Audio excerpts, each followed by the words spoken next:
কবি কাজী নজরুল ইসলামের রসবোধ সম্পর্কে তার লেখার মাধ্যমে কম বেশি সবাই পরিচিত। কবিকে যারা ব্যক্তিগতভাবে চিনতেন তারা সবাই মুগ্ধ হতেন তার ভীষণ আয়েশি আড্ডাবাজ স্বভাবের কারণে। তিনি যে কোনো পরিস্থিতিতে খোশ মেজাজে থাকতে পারতেন।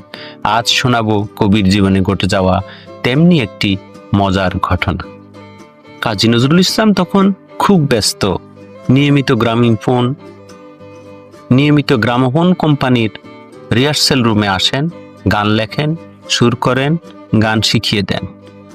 বেশিরভাগ গান গাইতেন কে মল্লিক।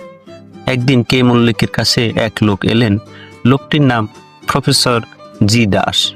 এসে ধরলেন মল্লিককে। তিনি গান গাইতে চান। গান গাইতে হলে তো পরীক্ষা দিতে হবে। পরীক্ষাও নেওয়া হলো। হল দাঁড়ালো। তিনি একেবারেই অচল। গান নেওয়া হবে না এই কথা শুনে ওখানেই হাউমাউ করে কেঁদে উঠলেন বেচারা প্রফেসর। কে মল্লিক যতই সান্ত্বনা দেন বেচারা ততই কাঁদেন। কান্না শুনে এলেন কোম্পানির বড়বাবু। তিনি সব শুনে প্রফেসরকে বললেন, আপনার গলা এখনো ঠিক হয়নি, সুর তাল লয় ঠিক থাকছে না, কদিন পর আসুন, দেখা যাক কি হয়। প্রফেসর লোকটি তখন বড়বাবুর কাছে কয়েকজনের নামে বিচার দিলেন। বললেন, ওই লোকগুলো তাকে ফুসলিয়ে মিষ্টি খেয়ে নিয়েছেন।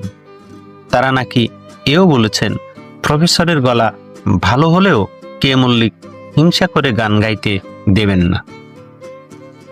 বড়বাবু বুঝলেন বেচারা খুব সরল মানুষ, তাকে যেভাবে বোঝানো হয়েছে তিনি সেভাবেই বুঝেছেন। প্রফেসরের কান্না থামছেই না।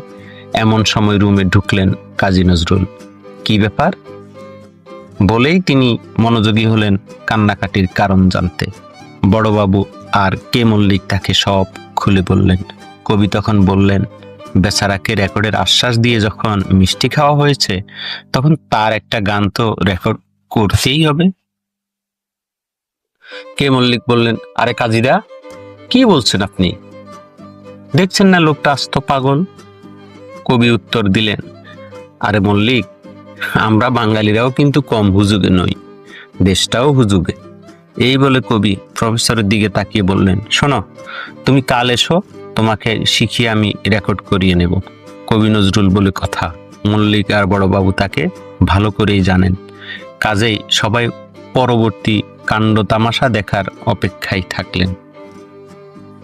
কবি গান রেকর্ডের সব ব্যবস্থা করলেন।